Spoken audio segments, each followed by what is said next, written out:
Hey there, this is Steve Horseman with Good Guys to Great Men again. Thanks for tuning in and watching.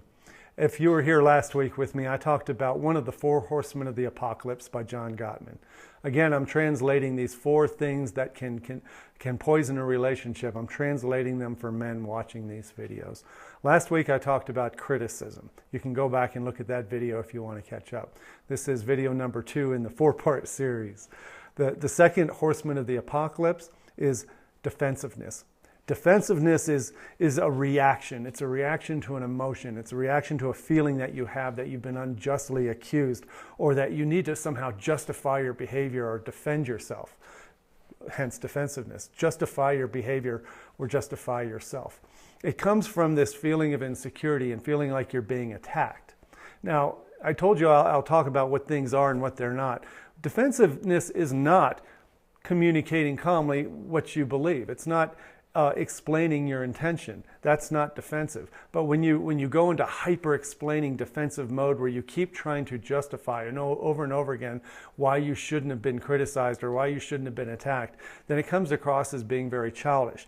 The masculine energy I want you to bring is a very calm, confident, sometimes not even a verbal energy, where you stand in the face of feeling attacked, but understand that you don't have to take it personally. Taking attacks personally or insults or criticisms personally is a choice that we have as men. Defensiveness is that inner wounded part of us who wants to make it better and make us not feel so bad by attacking the other person. So defensiveness is usually the attacking of the other person in order to make ourselves feel better. How does it sound? I'm going to read something I read when a woman was attacking her husband for coming home and not helping. And she accused him of plopping on the couch and he forgot to do everything. And this is how he defended himself. He said, "Hey, I was too damn busy to remember that, and you should know that I was busy, and you should have taken care of it yourself." Right? That's me, right? That's how I used to act. I used to talk like that a lot because I was defensive a lot, because I had a lot of nervous energy about not being appreciated, not being good enough, not being confident enough. So defensiveness comes from, again, insecurity.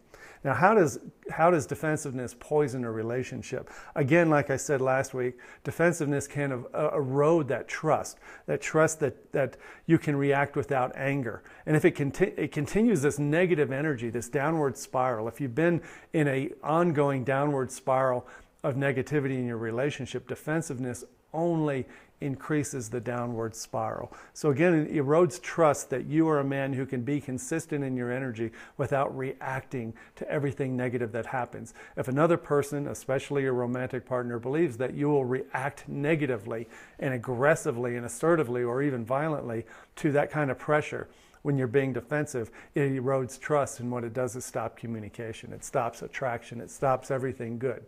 So if you want to stop the downward spiral, you're going to have to stop defensiveness. Now, how to change it? How do you change it?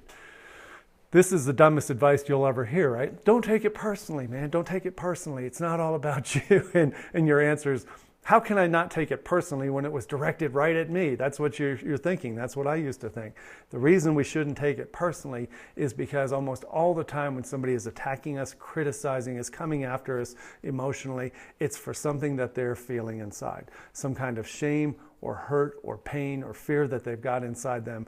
You have to realize the reasons why people attack you are almost never about you. But what about when they are? What about when she's coming at you over something that you know she's probably right about? If you haven't been helping out much around the house, if you've been shirking your duties, if you've been avoiding taking care of the kids or getting shit done you're supposed to, if you know in your heart that she's probably right, this is the worst time to defend, because you're trying to justify your own bad behavior that you yourself are not very proud of. In those cases, you have to learn to admit that she's right. Sometimes she is right. Many times she might have a point. So don't get defensive when you know she has a point. What do you say? You know what?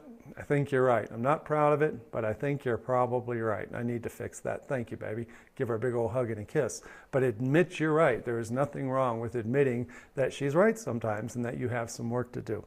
Now, this requires you to do your own confidence.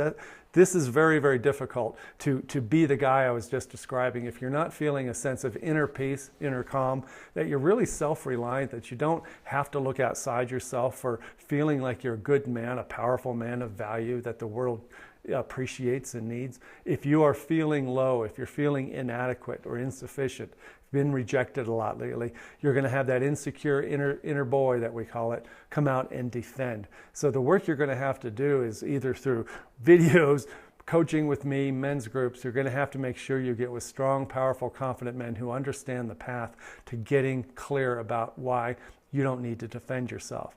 That taking things personally is always a weaker act than standing strong on your own 2 feet.